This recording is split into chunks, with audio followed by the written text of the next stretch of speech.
You can argue about whether or not an interpretation is valid, just like you can argue about whether your interpretation of a novel or movie is valid, right? It's a very difficult thing to determine with any degree of accuracy, which accounts in part for the postmodern critique. But my observation has been that people will present a dream and sometimes we can extract out real useful information from it that the person didn't appear to know. And they get a flash of insight, and to me that's a marker that we've stumbled on something that unites part of that person that wasn't united before. It pulls things together, which is often what a good story will do, or sometimes a good theory. Things snap together for you, and there's a little light goes on, and that's one of the markers that I've used for accuracy in dreams. And I know in my own family, when I was first married, I'd have fights with my wife, arguments about this and that. And I'm fairly hot-headed, and so I'd get all puffed up and, agitated about whatever we were arguing about, and she'd go to sleep, which was really annoying, so annoying. Because I couldn't sleep, right? I was like chewing off my fingernails, and she'd be like sleeping peacefully beside me. It's like maddening.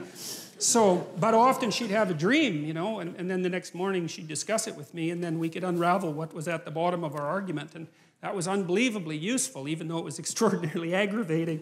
So I was convinced by Jung. It looked to me like his ideas about the relationship between dreams and mythology and drama and literature made sense to me, and the relationship between that and art.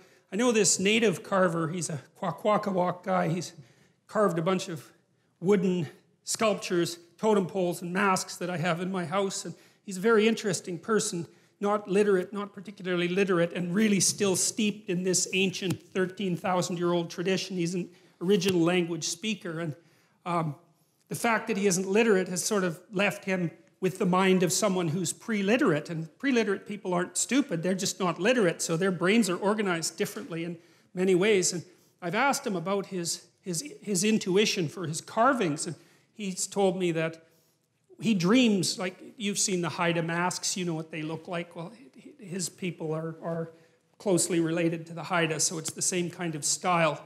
He said he dreams in those animals and can remember his dreams, and he also talks to his grandparents who taught him how to carve in his dreams. Quite often, if he runs into a problem with carving, his grandparents will come and he'll talk to them, but he sees the creatures that he's going to carve living in an animated sense in his imagination. And I mean, it's not that difficult. First of all, I have no reason to disbelieve him. He's a very, very straightforward person, and he doesn't have the motivation or the guile, I would say, in some sense, to invent a story like that. There's just no reason he would possibly do it. I don't think he's told that many people about it. He thinks it's kind of crazy, He said when he was a kid, he thought he was insane because he'd had those dreams all the time about these creatures and so forth. And so it wasn't something he was trumpeting. But I found it fascinating because I can see in him part of the manifestation of this unbroken tradition. We have no idea how traditions like that are really passed along for thousands and thousands of years, right? Part of it's oral and memory, part of it's acted out and dramatized, and then part of it's going to be imaginative. And people who aren't literate, they store information quite differently than we do. We don't remember anything. It's all written down in books, right? But if you're from an oral culture, especially if you're trained in that way, you have all of that information at hand, both so you can speak it, you can tell the stories, and you really know them. And modern people don't really know what that's like anymore. I doubt if there's more than maybe 2 of you in the audience that could spout from memory like a 30-line poem. And poetry was written so that people could do that. That's why we have that form, is so that people could remember it and have it with them. And we don't do any of that anymore. Anyways, back to Jung. Jung was a great believer in the dream, and I noted that dreams will tell you things that you don't know. And then I thought, well, how the hell can that be? How in the world can something you think up tell you something you don't know? How does that make any sense?